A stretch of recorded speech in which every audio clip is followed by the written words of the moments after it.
For centuries, countless women have pursued the Dharma with unwavering faith, yet many faced barriers to full ordination, recognition, and equal opportunity. But among these women, one voice rose with extraordinary courage and clarity. A voice that challenged tradition, inspired change, and opened new possibilities for nuns across the world. 𝗲𝗂𝘁𝗵 Tenzin Palmo, a nun, teacher, author, and spiritual pioneer. At the age of 20, she left the comfort of the West to pursue the Buddha's path. In 1973, she received full Bhikshuni ordination, a rare and courageous step in the Tibetan tradition. 𝗲𝗂𝘁𝗵 spent 12 years in a remote Himalayan cave. Through harsh winters, silence, solitude, and meditation, proving that the strength of a practitioner is not defined by gender, but by devotion. Today, her voice continues to inspire the spiritual awakening of women in the world. As we have just seen, the life and work of 𝗲𝗂𝘁𝗵 stand as a testament to courage, compassion, and the relentless pursuit of wisdom. And today we are honored to have 𝗲𝗂𝘁𝗵 here in person to share her insights on the nuns' ordination and the future of Buddhist women. Thank you, 𝗲𝗂𝘁𝗵. It's a privilege to have you here with us. 𝗲𝗂𝘁𝗵, may I begin with your personal journey? So, what inspired you to seek full ordination in 1973, at a time when this was mostly unheard of in the Tibetan Buddhism? Well, I went to India in '64 when I was 20 and met my Lama, 𝗵𝗃𝗃 there, and received ordination. Then in '67, I went to Rumtek Monastery in Sikkim to receive 𝗪𝗪 or novice ordination from His Holiness the 𝗪𝗵𝗃𝗵. But at the time of receiving that ordination, although it was a great blessing, in my mind was how sad that one could only get that far as a novice, that one could never receive the full ordination and become part of the fourfold Sangha that the Buddha wanted. That was my only regret. Then in '73, a very important student of the 𝗪𝗵𝗃𝗵 called Frida Bedi, or Sister 𝗪𝗃𝗃, she was from England also, but she was an older woman who had taken part in the partition of India at that time. She had become a nun with the 𝗪𝗵𝗃, and then she had gone to Hong Kong because there was no full ordination in the Tibetan tradition. So then she wrote me and said, you must come to Hong Kong and receive. And I just thought, yes, that I asked 𝗵𝗃𝗃 Rinpoche, would that be possible? And he said, yes, that's a good thing to do. So I went to Hong Kong and got ordained there. You lived in a monastery with 100 monks and you were the only nun. So did that experience or that identity and the challenges that came with it shape your purpose and commitment? Well, I mean, 𝗵𝗃𝗃 Rinpoche at that time was living in northern India in a place called Dalhousie, and he had a lay community who had come with him from Tibet. This was when the Tibetans were first coming out from Tibet after the takeover from China. And so, yeah, he had a monastery, but no nuns. And so it was all right, but many times it's one time in my life when I felt lonely, even though the monks were very kind, and I worked as Rinpoche's secretary being usually the only Westerner and certainly the only nun, yeah, it was most, in one way, of course, a wonderful blessing to be with one's Lama, but at the same time, probably the most challenging part of my life. And then after some years, Rinpoche said, he moved then to his present place, which is called Tashijong in Himachal Pradesh. And at that time he said to me, now it's time you go away and practice. So he suggested I went to the Himalayan region of Lahul, which is also Drukpa Kagyu. And so a Lahuli friend of mine found me a nice, quiet monastery to stay in. And so then I moved to Lahul, where basically I stayed for the next 18 years. And you're 12 years in retreat in a cave in the Himalayas, and of that 3 years in a complete or strict solitary, and is really inspirational. So how did that experience shape your understanding of women's spiritual potential? One has to understand that there was a reason for that. I mean, insofar as the female birth was considered inferior, okay, but the reason why it was really a disadvantage was because of the lack of opportunities as a female. I mean, actually, otherwise, male or female, we're the same as far as our potential and our intelligence, and often women are, you know, very devoted and very focused, as well as being intelligent. But if you're not given the opportunity to study and to practice on a par with what a male practitioner could receive, then of course to be female was a disadvantage. So then either you have to think, okay, next time I'll come back as a male, or let's try and raise the level of study and practice for the women. Then whether you're male or female wouldn't matter. And now turning into a broader context, what were the major doctrinal or cultural obstacles that made the full ordination of nuns challenging for so long? The problem was and is that back in the 8th century, when Guru Rinpoche, Guru Padmasambhava, was in Tibet with King Tritson Detsen and Shantarakshita, and they wanted to introduce monasticism into Tibet. And so they invited 4 monks from India to come and start up the monastic system.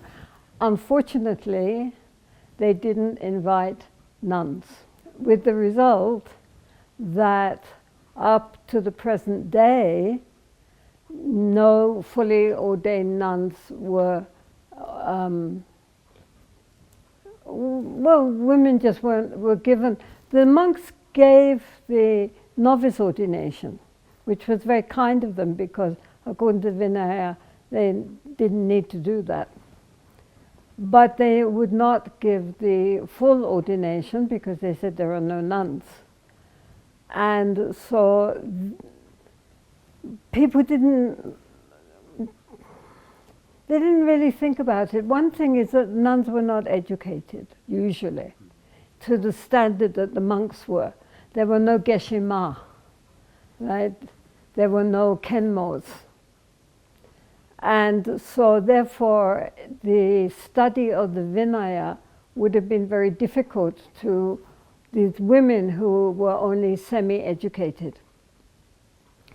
And now, in the last 30 years maybe, the situation has changed very much. Now the Tibetans, many Tibetans came with His Holiness the Dalai Lama into India, and girls went to school, the same as the boys. And likewise in Bhutan, gradually schools started up, and girls, boys both went to school and became educated. So education is the key.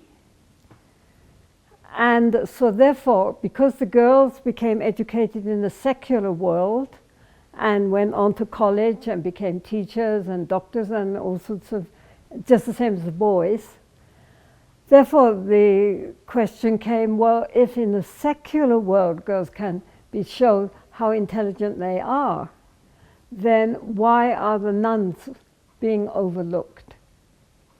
And so therefore, in the last 25 years or so, in the monasteries, nuns were educated by the monks to the same standard as the monks now. So now we have geshe-mas, we have kenmos, and in our nunnery, the nuns debate the monks. And so then everything changed. The nunneries, even in Bhutan, when I first came to Bhutan, and later when we saw in Bhutan how much more highly educated and confident the nuns have become, then how improved their nunneries. And of course in Bhutan, in India, they had the Tibetan Nuns Association, and here in Bhutan you had the Bhutan Nuns Foundation with Dr. Tashi Zangmo, and of course great blessings of the Queen Mother. And so as nuns became more educated, then the question came, well, now we have geshes, we have kenmos, and in our nunnery recently now we have togdenmas or yoginis. What do they lack? And the only thing they lack is to become part of the fourfold Sangha which the Buddha intended by becoming fully ordained as bhikshuni or gelongma. So there was a lot of research, a lot of talk, a lot of going round and round. This has gone on for years. And they never could come to a decision, the Tibetans. And even His Holiness the Dalai Lama asked some of the senior Western nuns to do their research and publish their research about how to introduce the gelongma ordination, since it had never happened yet. So the idea was there was no lineage for nuns. We have to wait for the future Buddha to come and start the ordination. And so it just kept going round and round and round, and there would be research groups and nobody could come to a decision. And we even had a big meeting in Hamburg, and all the top Vinaya experts from around the world all looked into the situation, and they all said it can be done, because inherently there is no difference between the monk's lineage and the nun's lineage. They're the same lineage. They're 𝗀𝗵𝗿𝗀𝗃𝗃. And then suddenly the 𝗂𝗵𝗃𝗃 announced that stop talking, let's just do it. As you said, education is key, and that the seed has been sown for a nun today. So what does full ordination actually change in terms of opportunity or their spiritual confidence? Well, I mean, basically the point is that the Buddha always talked about the importance of the fourfold Sangha. The fourfold Sangha are fully ordained monks, fully ordained nuns, lay men, lay women. He said they are like a table with four legs, very stable. And in any country where there's a fourfold Sangha, the Dhamma will flourish.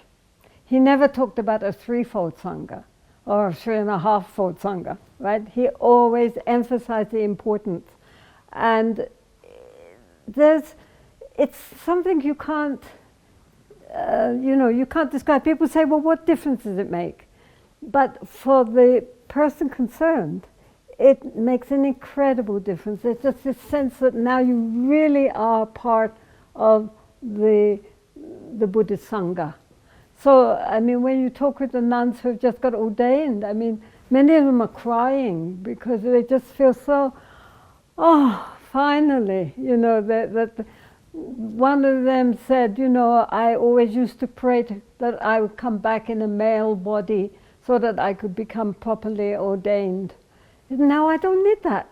I've got everything I need now in order to strive on the Buddhist path and become enlightened. So it's, and also people's attitude changes. When you're just a novice nun, and especially if you don't have much education, then people have no respect, they're not interested to really support, and you don't believe much for yourself. But when you have all the causes and conditions for enlightenment coming together, especially the fact of becoming a fully paid up member of the Sangha, then it's just, I don't know, it's like everything changes. And we are very grateful to, of course, the monks for all their help in this, in educating the nuns and raising up their status. Everything the nuns have learned has been on account of the teaching from the monks, so we're very, very grateful. And now the nuns have everything. They have good, well-run nunneries, they're fully ordained, they can study, they can practice. The whole society benefits, because also women tend to, like here we had nuns coming from Korea, the head nuns of Korea came, and also from Vietnam, and just to witness and to rejoice. But they themselves, back where they are in Korea and other Mahayana countries, they have started and run hospitals, schools, colleges, orphanages, old age people's homes. Nuns in general tend to have more of a social outreach also. And once they have the status of being, genuinely full paid up members of the Sangha, then I think you will find that also here in the Himalaya regions, that they will reach out more and more to help their own societies and their own villages. And also, how do we ensure that such ordination continue in the future, or that how can we ensure that this genuine empowerment beyond just a ceremony? We don't really know, but we really trust that the monastic board will see the advantages of having fully ordained nuns. I mean, it is something that people talk about now. Before, they never even thought of it. Now it's on the debate schedule. People talk about it. So what they need is just to really appreciate that the way the ordination is given, because there are two ways. First, you have a dual ordination with fully ordained nuns and fully ordained monks giving the ordination. But since in the 𝗪𝗪𝗪𝗪 tradition of the Himalayas, there is no fully ordained nuns until now, recently. Therefore, it only could be given by fully ordained Sangha of monks. And so that's the sticking point. And, but if one reads the Vinaya, and many Vinaya scholars have pointed out that the Buddha said, "O monks, in the absence of fully ordained nuns, I allow you to ordain nuns." It's there. So it's considered that the ordaining master makes a little fault, very small, not very important, but the benefit to the nuns is enormous. So there's no question that it would not be the right thing to do. And of course, you are very fortunate in Bhutan because you have someone like the 𝗂𝗵𝗃 who is immaculate. No one can say against him. He is a scholar, he is a very realized master, he is very, very compassionate and perfectly ethically pure. So nobody could speak ill against him as an ordaining master. So then what we are hoping is that some of the great lamas, for example, Taisiti Rinpoche sent nuns. And this was very helpful because he's a Tibetan Lama, and also he is himself of a very high status, so who can criticize him? And that's what we need, is that the really good lamas who are above any kind of criticism, that they step forward and say, okay, let's do it. They have done it, and we can also do it. And then it will continue on. And in 12 years, the nuns likewise can help and make a double ordination platform. And finally, what is your one message to our viewers as well as young nuns or practitioners? What is one message that you want to leave them with? I think really that we should be deeply grateful to the Dharma, because in all the world there is nothing more precious than the three jewels. And also to recognize that we all are inherently capable of realizing the truth, and through that likewise benefiting so many beings, benefiting ourselves, benefiting others, cultivating a good heart.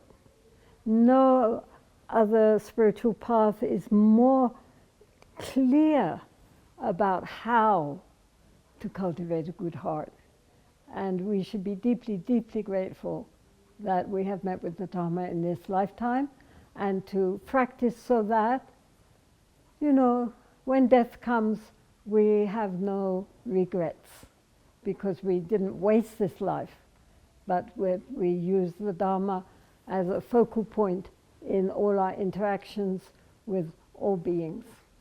Well, 𝗏𝗏𝗃, thank you very much for those profound words, and the fact that everyone, we inherently have the ability to see the truth and to cultivate good heart, and especially your words, a reminder that the path to enlightenment belongs to everyone equally, irrespective of gender. And so may your work continue to inspire generations of practitioners, and also your vision of fully empowered nuns take root in the Himalayan region and beyond. And on that note, I'd like to thank you, 𝗏𝗏𝗃, for your time and sharing your insights with us, and also to our viewers. Thank you very much, Kadinchela.